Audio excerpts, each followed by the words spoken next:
The enemy is here to kill, steal, and destroy, and he wants to bring division between us. And God is the one that brings us back together. He unites us. He makes us strong and courageous. And He allows us to be able to defeat any obstacle that gets in our way. Read Philippians 2. Is there any encouragement from belonging to Christ? Any comfort from His love? Any fellowship together in the Spirit? Are your hearts tender and compassionate? Then make me truly happy by agreeing wholeheartedly with each other, loving one another, and working together with one mind and purpose. Don't be selfish. Don't try to impress others. Be humble, thinking of others as better than yourselves. Don't look out only for your own interest, but take an interest in others too. You must have the same attitude that Christ Jesus had. For God is working in you, giving you the desire and the power to do what pleases Him. Do everything without complaining and arguing, so that no one can criticize you. Live clean, innocent lives as children of God, shining like bright lights in a world full of crooked and perverse people. James 1. Dear brothers and sisters, when troubles of any kind come your way, consider it an opportunity for great joy. For you know that when your faith is tested, your endurance has a chance to grow. So let it grow. For when your endurance is fully developed, you will be perfect and complete, needing nothing. If you need wisdom, ask our generous God, and He will give it to you.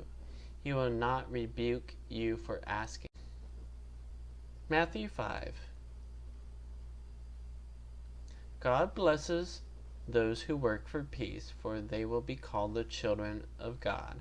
God blesses those who are persecuted for doing right, for the kingdom of heaven is theirs.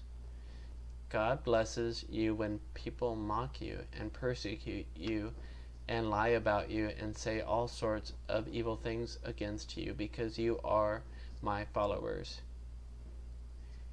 Be happy about it.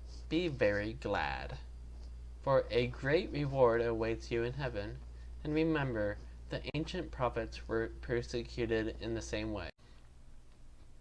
1 Peter 3.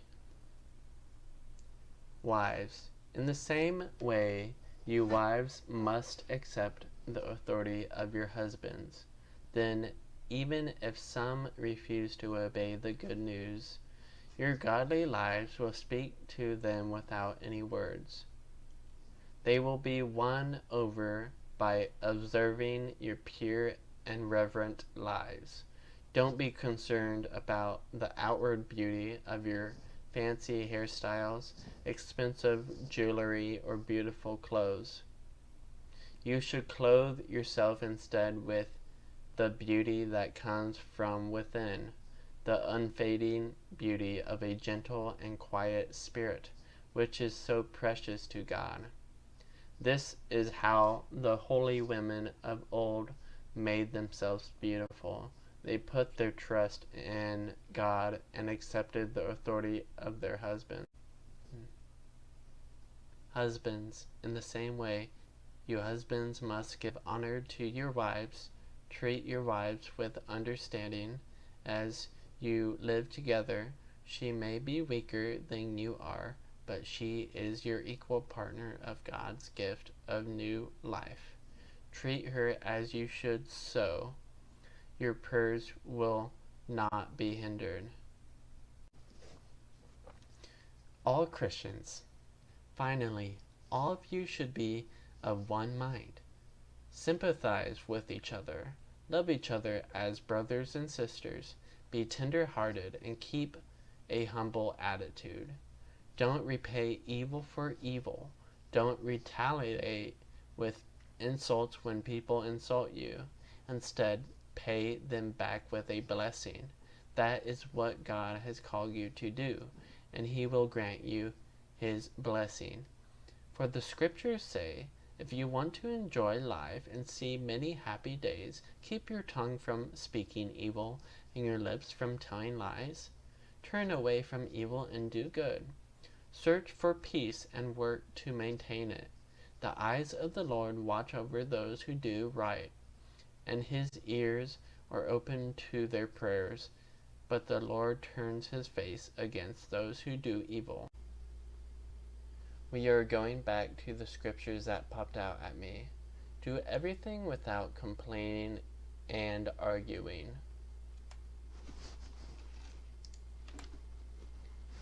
God blesses you when people mock you and persecute you and lie about you and say all sorts of evil things against you because you are my followers.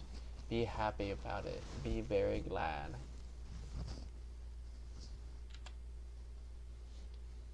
Don't repay evil for evil. Don't retaliate with insults when people insult you. Instead, pay them back with a blessing.